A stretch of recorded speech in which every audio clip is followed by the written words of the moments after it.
Alors qu'on isole de plus en plus nos habitations, la demande en énergie pour le chauffage a tendance à baisser. Si bien que dans certaines maisons récentes, la facture liée à la production d'eau chaude dépasse parfois celle des autres postes énergétiques de l'habitation. Mais que l'on habite un logement bien isolé ou non, cela n'a aucun impact sur nos besoins en eau chaude sanitaire. Pour nous guider aujourd'hui, Lise, consultante au guichet Énergie Wallonie. Lise, aujourd'hui on va parler production et consommation d'eau chaude. Alors, est-ce qu'il y a vraiment moyen de faire des économies sur sa consommation d'eau chaude? Alors oui, justement, l'énergie la moins chère, c'est celle qu'on n'aura pas consommée, c'est ce qu'on dit toujours.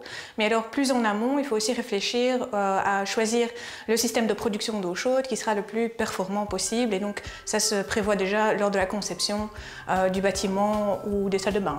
À ce sujet-là, dans cette maison, il y a une petite particularité. On va aller voir tout de suite. Venez avec moi. Et oui, dans cette très belle maison, il y a 3 salles de bain. Alors pour éviter de longs tuyaux et donc des pertes lors de la distribution, on a multiplié les systèmes de production d'eau chaude. Comme il y a 3 salles de bain qui ne sont pas forcément concentrées, ça peut être intéressant donc de découpler et d'avoir plusieurs productions d'eau chaude. Et donc ici, ils en avaient une pour la partie droite de l'habitation et donc les 2 salles de bain de ce côté-ci. Et alors un autre système de production pour la partie gauche et la salle de bain qui est desservie par là. Est-ce qu'il y a encore d'autres choses auxquelles on doit faire attention quand on a ce type de système? Oui, donc il y a la température de stockage justement. Donc l'idéal c'est d'avoir à peu près 60 degrés pour un ballon de stockage. 70, enfin plus de 60, ça vaut pas la peine parce qu'alors il y a un entartrage qui va s'accumuler et en dessous de 60, ça peut être voilà, risqué d'un point de vue sanitaire. Donc 60, c'est vraiment la bonne tape. Et dernièrement aussi, c'est le dimensionnement. D'accord, donc ça n'a rien d'avoir un ballon de 200 litres si on habite seul. L'idéal, c'est 30 litres par personne pour un ballon raccordé sur chaudière et 50 litres par personne pour un ballon électrique. Un ballon qui doit être isolé tout comme les tuyaux. Un conseil, mieux vaut ne pas dépasser les 8 mètres de tuyaux entre la production et le puisage de l'eau chaude. Alors on va aller maintenant dans la chaufferie. Il y a là le deuxième système de production dont on parlait tout à l'heure. Je sais bien qu'ici ils ont installé un appoint électrique en plus de la chaudière. Est-ce que selon vous c'est une bonne idée? Oui, ça peut l'être, donc surtout sur une vieille chaudière comme celle-ci. On peut encore rajouter donc, une petite horloge pour vraiment chauffer le ballon uniquement pendant certaines heures bien précises pour vraiment réaliser des économies d'énergie, oui. Au moment de la conception, il faudra choisir donc entre les systèmes instantanés et ceux à accumulation.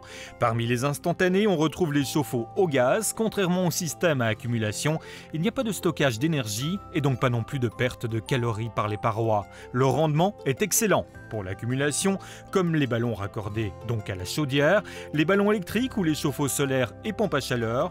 Ils ont un avantage, ils offrent un grand débit en eau chaude. Imaginons maintenant, Lise, que dans le cadre d'une rénovation ou même d'une construction, nos propriétaires vont choisir cette fois-ci d'installer une production avec un appareil instantané au gaz. Alors, à quoi est-ce qu'on doit faire attention lors de la conception? Donc aujourd'hui, on va de plus en plus vers un allumage électronique qui évitera la consommation de veille des anciens chauffe-eau au gaz. Et alors, on va aller vers des appareils avec une puissance modulable. Pour les appareils instantanés au gaz, préférez les modèles à ventouse qui sont parfaitement hermétiques du côté de la pièce. C'est une question de sécurité. Alors si on parlait un petit peu des énergies renouvelables maintenant, est-ce que c'est rentable?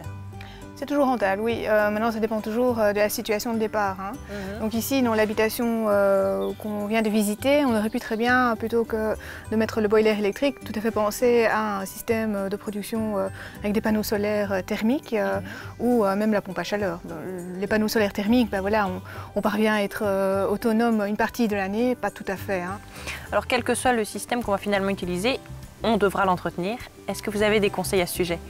Oui, si c'est un appareil électrique, à ce moment-là, on recommande donc de surveiller l'entartrage de l'appareil, un peu comme une bouilloire électrique, il faut le détartrer tous les X temps. Et alors, il faudra aussi surveiller l'anode de l'appareil qui permet de prévenir la corrosion sur les parois de l'appareil. Lise, merci beaucoup. Alors voilà, il n'y a pas de solution standard, mais si vous avez besoin d'un conseil personnalisé, vous n'hésitez pas à vous présenter au guichet Énergie Wallonie. Et nous on se retrouve très bientôt pour d'autres questions.